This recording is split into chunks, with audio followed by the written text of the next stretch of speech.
शिल्पनगरी विकास रो आशा मौलिला विधानसभा रे प्रश्न करिवे कि विधायक थामरा हेबो शिल्पनगरी एथिपाई 5000 एकर जमी अधिग्रहण हेबाकू चिठा मध्य हेला। शिल्प पार्क हेबो और शिल्पपति माने निज निज कारखाना बसाइबे।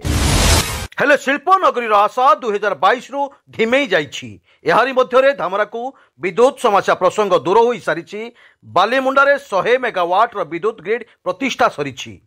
यह संग को जामझाड़ी धामरा जाए ओसारिया रास्ता भी हो साराणी। खाली सेतिकी नुहे शिल्पपति धामरा एयर स्ट्रिप बालीमुंडारे लोकार्पित होइछि। एही एयर स्ट्रिप को 500 एकर जगह दरकार थिला बेले जिला प्रशासन मात्र 272 एकर जमी जोगाई दे बसिछि। एही समय धामरा को महानगरी कराजिबाकू सरकार स्तर में चेष्टा होउथिला, किंतु महानगरीर दूरर कथा एहाको पौरांचल भावे घोषणा करने कुंठाबोध कले मोहन सरकार। एने विशेष विवरणी पाई आसंतु जीवा आम ब्यूरो चीफ अभयपति पाखकू। अभय सरकार बंदर नगरी धामरा को नहीं जो वैमात्रिक मनोभाव सृष्टि जना पड़ुछि।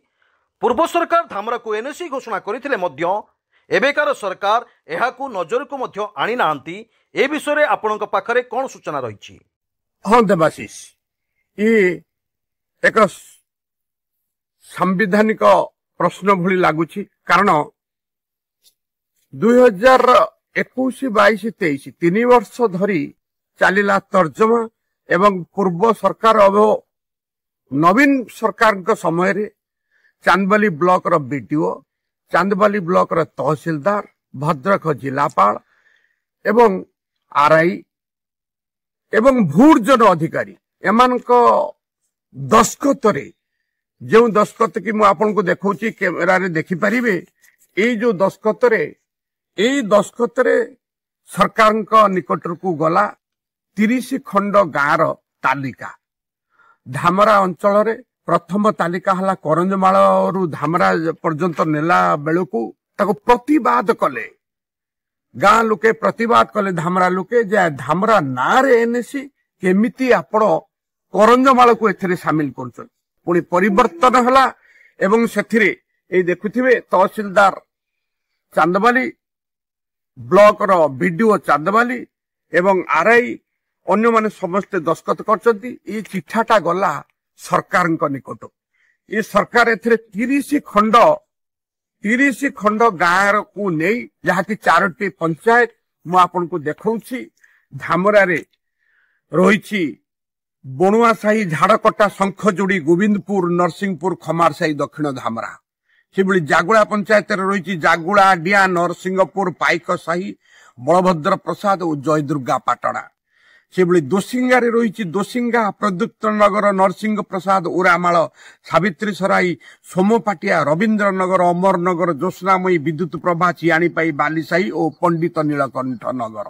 से कैथिकोला पंचायत रही कैथिकोला, कनक प्रसाद, कृष्ण प्रसाद और जगन्नाथ प्रसाद भली 30 खंड गाँ को नहीं धामरा एनएसी तालिका भुक्त हैला। एवं सरकार मध्य 2024 रे यह घोषणा कले, किंतु अटकी गला साधारण निर्वाचन कटकणा पाई। हाँ देवाशीष, अभय मु आपन को टिके एठी अटकैबा को चाहिबी। आम सहित जोड़ी होइछंती धामरा ग्राम पंचायत पूर्वतन समिति सभ्य प्रमोद नायक। आसंतु सुनिबा कौन रही प्रतिक्रिया।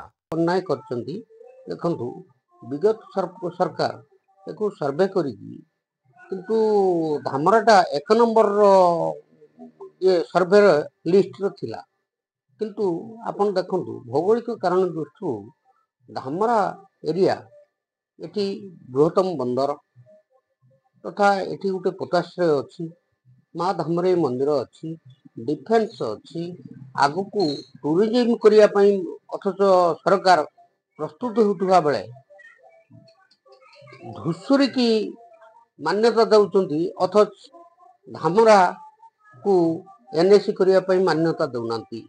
ये घोर एक अन्याय एवं पातर अंतर कर।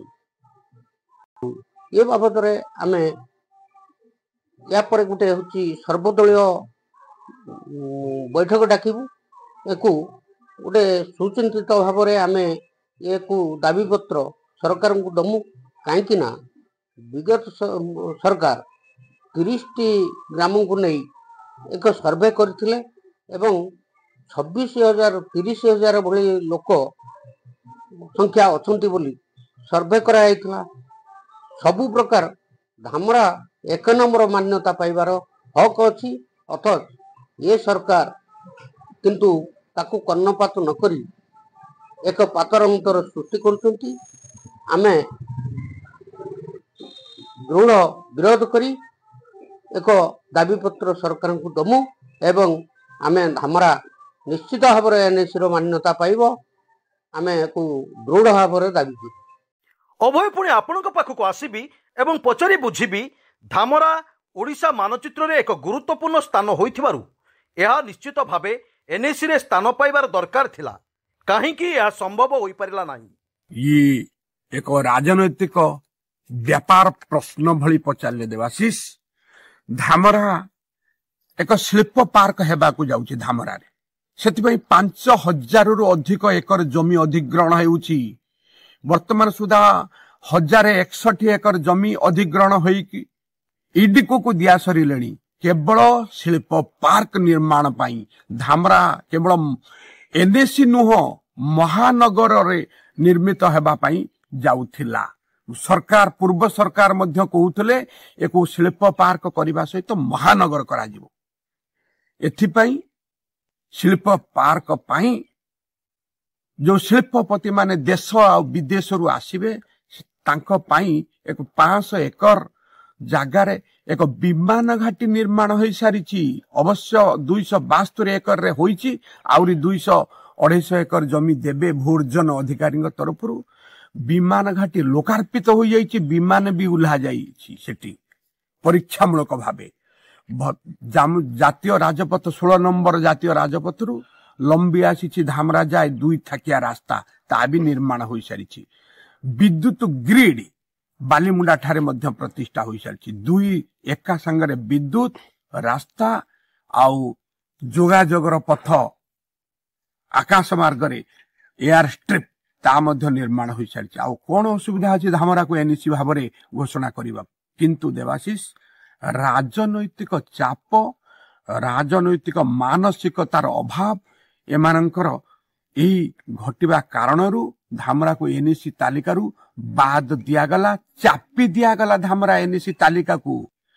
ରାଜ୍ୟରେ ବର୍ତ୍ତମାନ 21ଟି 12 ପ୍ରଥମ ପର୍ଯ୍ୟାୟରେ, ଦ୍ୱିତୀୟ ପର୍ଯ୍ୟାୟରେ 9 21ଟି ଏନ୍ଏସି ତାଲିକା ଘୋଷିତ ହେଲା।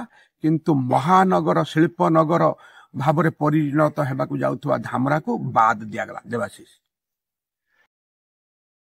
ବ୍ୟୁରୋ ରିପୋର୍ଟ, ସ୍ୱତନ୍ତ୍ର ଓଡ଼ିଶା ଲାଇଭ୍।